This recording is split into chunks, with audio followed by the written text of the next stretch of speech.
Good morning, everyone. How are you? So today we're talking about intuitive eating and how to stop binge eating and stay healthy without counting calories. So I've been asked a lot, is intuitive eating actually healthy? So I wanted to touch on that subject today and dive a little deeper into it to explain the ins and outs of how healthy intuitive eating can be for you. So I'm Kelsie Mashad, health and life coach, and today, as we dive into intuitive eating, let me know if you have any questions. Put it in the comments for me. And if you come on, please say hello so I know you're here. And if you happen to catch the replay, hashtag replay so I know you're here as well, because I would love to say hello to you. All right, so as far as intuitive eating being healthy and me getting asked this question, intuitive eating is absolutely, it touches on all aspects of your health, and it helps you look at your relationship with yourself and food, okay, from this place of love, okay? So before you commit to any other diet again, is intuitive eating going to be a healthier choice for you? So let's think about that. My goal as a health coach is to teach even more women about how to kick this dieting, just kick it to the curb and embrace and just take on intuitive eating, because it's so awesome. I love it. And this message is so important to me.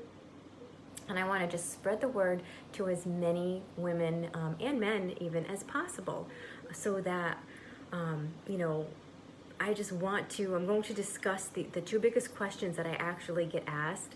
Okay, the first one is intuitive eating actually healthy? Okay, and good morning, Beth Ann. Thanks for coming on. How are you today?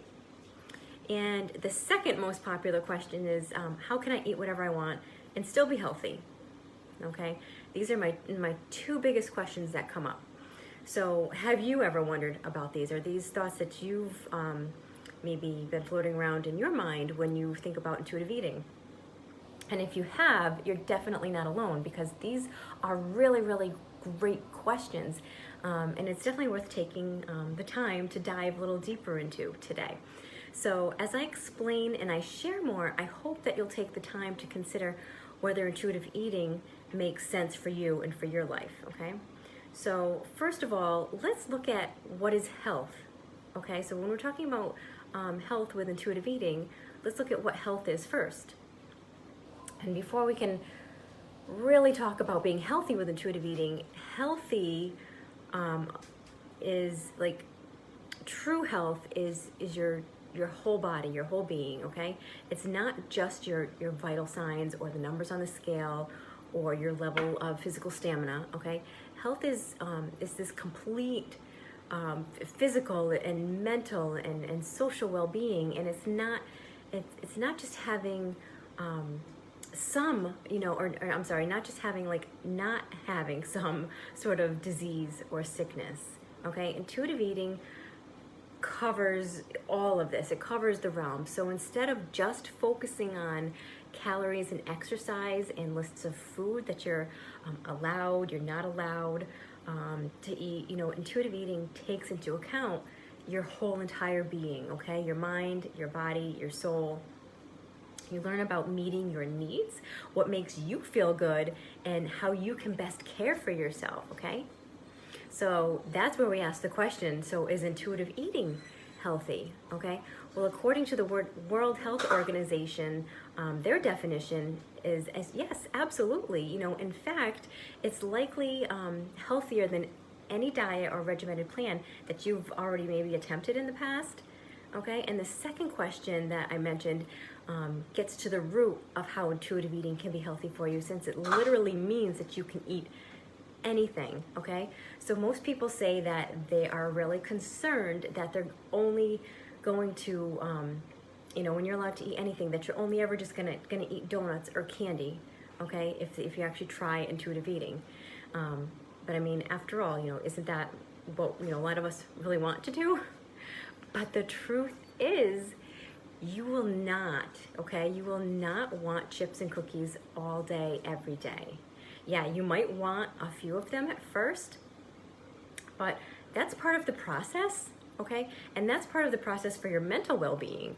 I'll say, so giving yourself freedom physically is going to help you actually release those rules and of the stress and the tension and that you're mentally holding on to.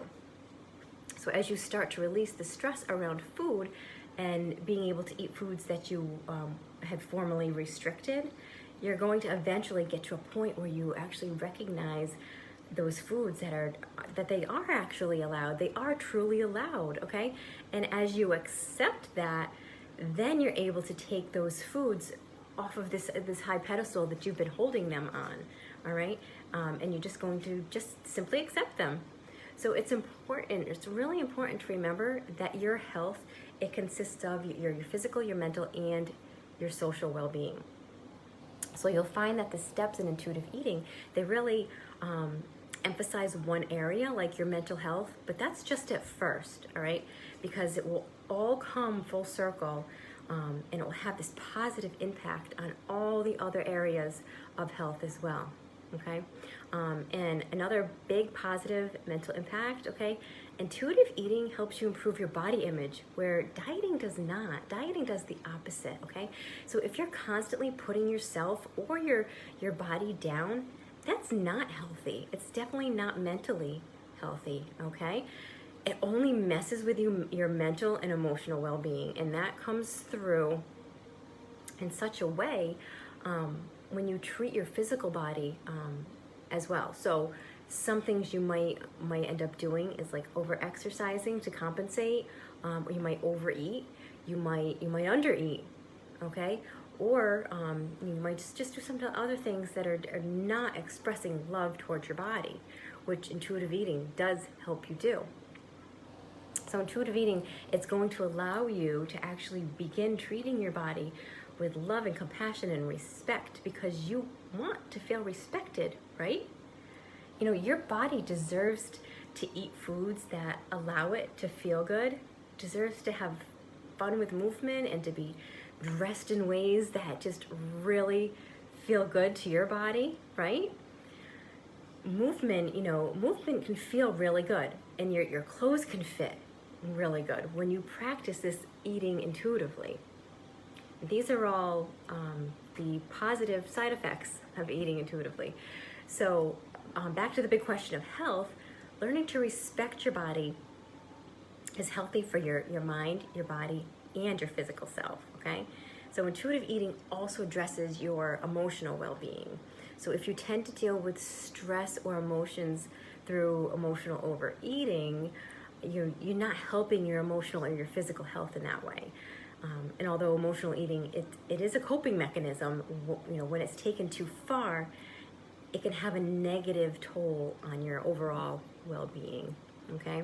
So learning to address your emotions without using food, or in a more productive way with food, okay, is just a really powerful step towards living a more holistically healthy life. Okay, and another amazing tool that intuitive eating will actually bring to the table is the chance to begin actually caring for yourself with love, okay? Because self-care and self-love are so important. They're such important factors to our mental well-being, and this can be a variety of things, okay? You could do some journaling, you could reach out to someone who's a really good listener, or you can just or think about somebody who really helps you with your specific needs, or you can move your body in ways that just feel really good to you, okay? These all count as self-love and self-care. And not to mention, making time for yourself, just practicing these small acts of self-care, like as you start to put all of these things together, okay, they form like one of the biggest pieces of the puzzle for intuitive eating, all right?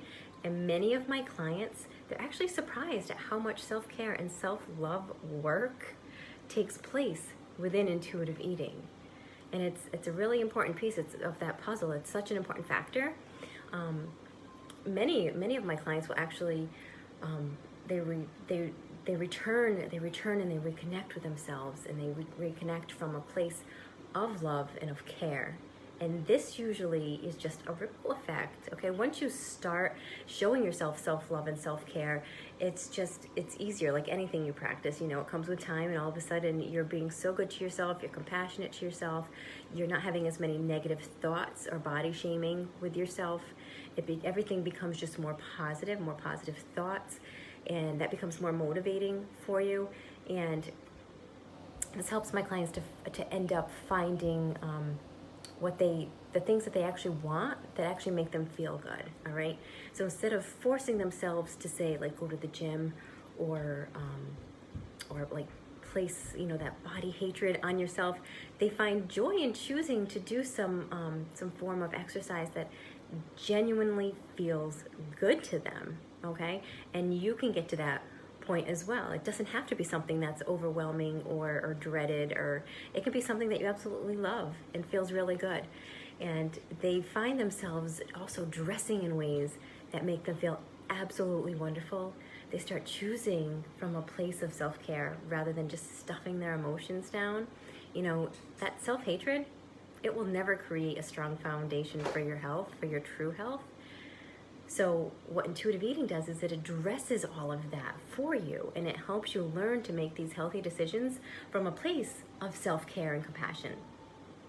And finally, intuitive eating helps you to just get back in touch with your body's wants and needs, okay? Because you'll learn what foods feel really good for you and which foods you may want to eat a little less of, because you're going to feel that within your body. Your body's going to tell you once you start listening to those cues. And these choices don't come from a place of restriction or diet rules, but from a place of just checking in with yourself, okay? Your body knows, and it will let you know, especially if a certain food is going to make you feel really good. Your body's going to know you want more of it. Or if it's not going to make you feel so good, your body's not going to want so much of it, and it's going to let you know that, okay? And the thing is that all of this is coming from that place of self-love and self-care, and that is what makes all the difference. So, you know, now I would say that, you know, when I was yo-yo dieting, it helped me actually to discover things about what my body actually likes and doesn't like. You know, when I started intuitive eating, my own intuitive eating journey, I was eventually able to use that knowledge to just kind of like inform myself of how it made me feel. So this is so different. Like, the difference is that when I was dieting, I was following all these rules from a place of like just needing to make myself better, thinking I was doing a good thing for myself. But as an intuitive eater, I'm able to use that self-care and self-love to know what is going to make me feel my best now. And dieting did not make me feel my best. So it's an important and really powerful shift that happens within intuitive eating when you go from restricting and dieting rules to eating intuitively, okay? So if you've been a dieter in the past, you can take what you've learned and then just utilize it all around this intuitive eating, okay? And it's really incredible how making food choices that are about just self-love rather than like weight loss or your physical appearance, it feels completely different, all right? Intuitive eating, it's a holistic approach, okay? And most diets, they only look at one component of your health, and they end up having this negative effect on all these other areas in your body, okay? So in my opinion, intuitive eating really is one of the healthiest ways to just eat and live your life, and it positively takes into account all of the elements of your health, and it helps you just to approach your relationship with yourself and eating from this just place of love, okay? So if you've ever wondered or been curious about intuitive eating and wondered if it is something healthy or something you might want to try, let me know. I'm happy to answer your questions for you. If you'd like to chat, we can hop on the phone for about 15 minutes and just see if it's something that might work for you. So if there's no questions right now, I'm going to hop off, but I hope you all have a very beautiful day, and I'll talk to you guys soon. Bye, guys.